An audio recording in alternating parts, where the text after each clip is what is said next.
dulu dengan toko 7 kali 3 meter kecil, 2 lantai. Di sana berarti kita mulai toko itu. Itu pun juga lantai atas kita sewain teman kita lagi advertising. Jadi kita cuma bawa aja 3 kali 7, barangnya juga titipan teman-teman. Dari situlah start running. Sesuatu hal musibah bangkrut segala macam, pabriknya hilang, produknya hilang, tokonya tutup, brand nggak hilang. Sejarahnya panjang nih. Sebenarnya sebelum dari Cosmit itu ada kita namanya toko Kartens ya. Toko perlengkapan alat gunung, sama sekali belum berpikiran untuk mendirikan atau membuat sendiri produknya gitu. Tahun 2000 saya masih jadi buruh pabrik gitu ya. Saya engineer, satu buruh pabrik, kerjanya masih shift gitu. Tapi karena memang saat itu kita punya jiwa petualangan, kita juga banyak punya teman-teman petualang gitu ya. Jadi nomor satu saya pikir dalam satu bisnis itu selain knowledge itu network. Nah, di situ saya punya teman-teman yang punya bisnis perlengkapan alat gunung gitu ya. Ada beberapa merek dulu, merek Garvan gitu ya, merek Kotrek gitu. Nah, dari situ saya berpikiran kenapa saya nggak buka toko ya gitu. Tapi saya nggak punya modal nih gitu. Nah, jaringannya membantu. Kita cari orang yang bisa modalin sewa toko, kita cari orang yang bisa ngasih kita produk gitu. Jadi dulu dengan toko 7 kali 3 meter kecil, 2 lantai, di sana berarti kita mulai toko itu. Itu pun juga lantai atas kita sewain teman kita lagi advertising. Jadi kita cuma bawa aja 3 kali 7, barangnya juga titipan teman-teman. Dari situlah start running. Dari situ ternyata berkembang, dan karena saya masih kerja di pabrik, saya nggak terjun, nggak incas langsung ya. Jadi saya taruh orang di situ untuk kelola. Saya cukup memanage saja sambil saya bekerja. Jadi saya nggak serta-merta sok jagoan berhenti kerja terus bisnis ya, enggak juga sih. Jadi kita tetap kerja, pastikan bisnis kita jalan gitu. Nah, dari situ berkembang jadi satu lantai tadi naik ke lantai atasnya, dari lantai atasnya sewa ke sebelahnya. Jadi dua ruko kecil tapi 2 ruko. Sampai di situ ada titik toko itu omset cukup bagus. Satu titik kita harus memilih toko ke depan mau seperti apa. Sekedar seperti ini atau memang kita mau besar. Sebenarnya triggernya di situ. Salah satu karyawan saya nanya, "Pak, Mas," dulu manggilnya Mas, masih muda sih waktu itu, jadi manggilnya Mas. "Mas, ini ke depan kelihatan seperti apa ini? Kita karyawan ini mau jadi seperti apa?" gitu. Sebenarnya itu pemicu pertama saya, wah iya ya, berarti ini harus besar kalau karyawan saya mau besar. Kalau ini ngandelin hanya seperti ini, ya nggak akan bisa besar. Disitulah saya memutuskan, oh berarti saya harus ngembangin toko ini. Tapi gimana ya kita cari modalnya ya, kan gitu. Pertama pasti berpikir modal kan. Modalnya ya paling aman, paling gampang dari supplier. Ya sebenarnya kita bermain di feeling sama otak aja sih. Nah, kalau mikirin supplier, gimana supplier mau ngasih kita kalau kita nggak punya duit cash gitu. Nah, berarti supplier itu akan ngasih ke kita kalau positioning kita kuat. Salah satunya adalah punya jaringan kan gitu. Jadi dulu kalau di era waktu tahun 2003 itu orang kalau punya toko besar di satu kota, di Solo atau di Jakarta, dia akan ngembangin banyak toko, tapi ya di kota itu aja. Di Solo tetap masih di Solo, cuma beda alamat gitu ya. Di jalan sana, tapi dia masih cover. Saat itu saya memutuskan Kartens harus melompat. Kita harus buka di luar kota. Langsung kita buka 2004 itu di Malang. Di Malang kemudian kita buka di Depok, kemudian buka di Purwokerto. Kemudian buka toko-toko jaringan kita punya toko sampai di Jember, sehingga kita punya jaringan di seluruh Jawa. Nah itu diperhatikan loh sama supplier. Tapi ya itulah nama bisnis naik turun kan. Saat itu ternyata merek Kartens itu nggak bisa kita pakai karena ternyata dipatenkan oleh teman kita sendiri kan gitu. Itu juga sudah pabrik sudah jalan, produksi sudah jalan gitu ya. Kita harus pertengahannya harus kita ganti. Ya muncullah merek sekarang, merek Cosmit itu ya. Itulah sejarahnya, sebenarnya panjang, cuma kita pendek lah, yang sedih-sedih nggak usah kita lihatin gitu ya. Ya mungkin tidak tadi, mungkin mirip dengan ininya teman-teman ya, bahwa itu kita memang brand itu jiwa saya gitu ya. Jiwa saya akan pertaruhkan semuanya di sana gitu. Brand itu lahir dari saya, mungkin banyak pebisnis lainnya itu kenapa kok jatuh bangun lagi, jatuh balik, ada sesuatu yang dipegang. Salah satunya ya tadi, benar-benar Cosmit itu roh saya, hidup saya di sana, saya pertaruhkan semuanya di sana gitu. Apapun yang terjadi, ya aku pasti belain dia gitu. Itu mungkin jadi harta milik saya yang bisa dipegang sampai sekarang deh gitu ya. Mungkin kalau lainnya mungkin bisa diambil karena kita sesuatu hal musibah, bangkrut segala macam, pabriknya hilang, produknya hilang, tokonya tutup, brand nggak hilang. Pengalaman dengan pengalaman karton itu yang nggak bisa paten, Cosmit itu bener-bener itu yang saya punya. Mungkin yang lainnya mungkin bisa terambil, brand nggak. Sampai saat ini ya, semoga-moga ya pertahanan sampai saat ini masih itu yang kita jadikan pegangan, sehingga itu sangat bernilai bagi saya.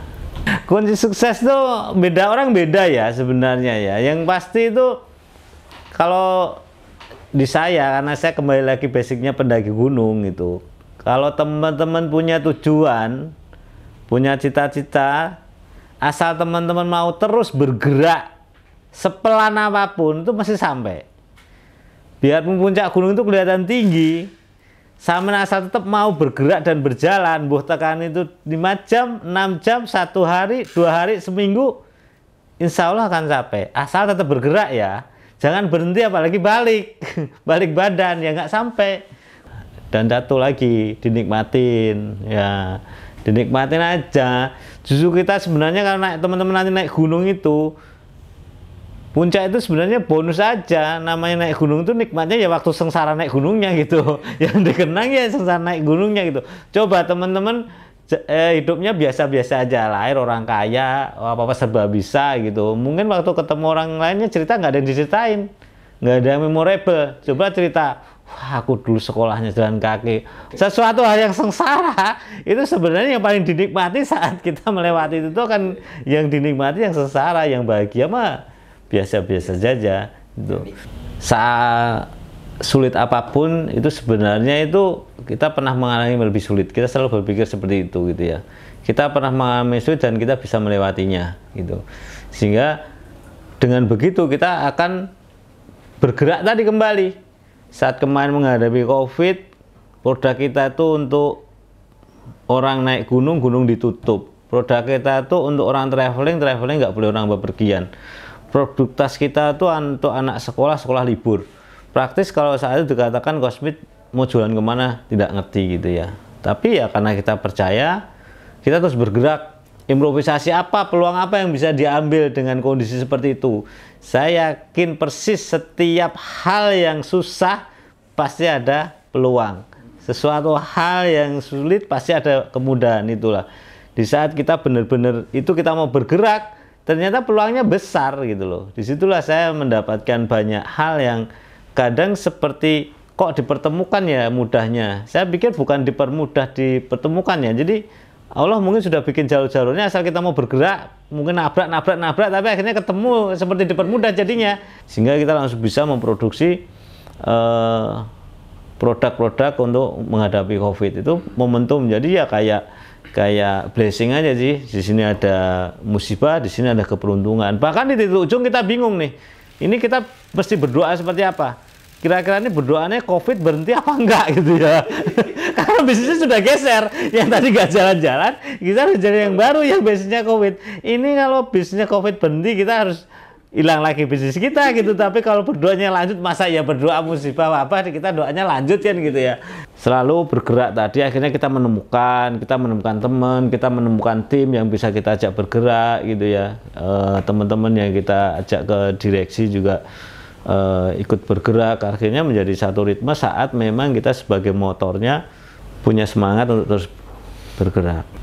Ya berapa banyak ya, naik turun sih sebenarnya. Kalau yang besar itu kalau ada project-project sebenarnya ya. Kalau yang retail, karena kita bermainnya di segmen ceruk-ceruk tertentu ya, di ceruk-ceruk tertentu kita segmennya juga di menengah ke atas, ke premium gitu. Kemudian juga kita mencari ceruk-ceruk lagi yang memang segmen itu nggak terlalu banyak dipilih orang, tapi emang itu justru sebenarnya itu yang profitable misalnya kan gitu. Karena kalau kita tarung di tempat yang jualannya kelihatannya gede, rame gitu, saya yakin justru profitnya nggak gede-gede amat karena terlalu berkompetisi kan gitu. Mungkin kemarin yang terakhir kan kita rebranding itu karena kita menyadari bahwa di luar kita itu perubahannya cepat sekali ya. Mungkin pelanggan kosmet yang dulu beli sekarang udah tua-tua gitu karena gunungnya nggak kenal kosmet lagi gitu. Sebenarnya anak-anak sekarang mungkin dunianya berbeda dengan era dulu yang belum sekencang ini sosmednya gitu. Jadi tetap mengkombinasikan antara retail dengan project ya. Pemesanan-pesanan itu sebenarnya paling gede di situ, bisa ribuan lah, bisa belasan ribu kalau ada pemesanan-pemesanan itu yang terbesar. Untuk menjiwai itu kalau nggak punya latar belakang kuat, kenapa saya harus menjiwai ya memang susah ya. Jadi kalau saya waktu itu menjiwai merintis awal-awal itu memang gimana bisa karyawan saya itu growth, tumbuh, sejahtera. Basicnya di situ dulu tuh, bukan untuk saya gitu ya. Sehingga saya masih seperti apa. Nah, begitu kita rintis, begitu kita komitmen, ini harus kita besarin untuk kesejahteraan bersama, ya kita benar-benar harus, mungkin dengan tagline tadi menjiwai itu benar-benar jadi pegangan kuat, sehingga saat kita dihantam berbagai macam tantangan, kita tetap menikmatinya gitu. Kita menikmatinya. Proses bisnisnya sih boleh gonta-ganti ya. Kalau proses, artinya proses bisnisnya bisa, strategi jualnya, strategi produknya bisa gonta-ganti. Tapi roh bisnisnya atau roh brandnya itu yang nggak boleh geser. Nilai-nilai perusahaan itu yang nggak boleh geser. Nah ini teman-teman, ini logo yang hasil dari Athena ini. Jadi karena belum lama ya, memang impact-nya yang utama adalah untuk internal, karena rebranding ini bukan sekedar logonya berganti atau namanya yang tulisannya berubah, tapi lebih ke jiwanya yang harus berubah untuk mengikuti perkembangan zaman. Sehingga benar-benar kita banyak melakukan perubahan secara internal, khususnya di produk sendiri kita melakukan lompatan ya. Biarpun pasti tantangan selalu ada, tapi justru di situ kita untuk tetap bergerak tadi, bahwa Cosmit harus bergerak lebih baik, bergerak lebih maju dengan momentum rebranding tadi sebagai titik start kita gitu, untuk refreshment kita semuanya, bahwa kita harus tetap berubah dan harus menjadi lebih baik.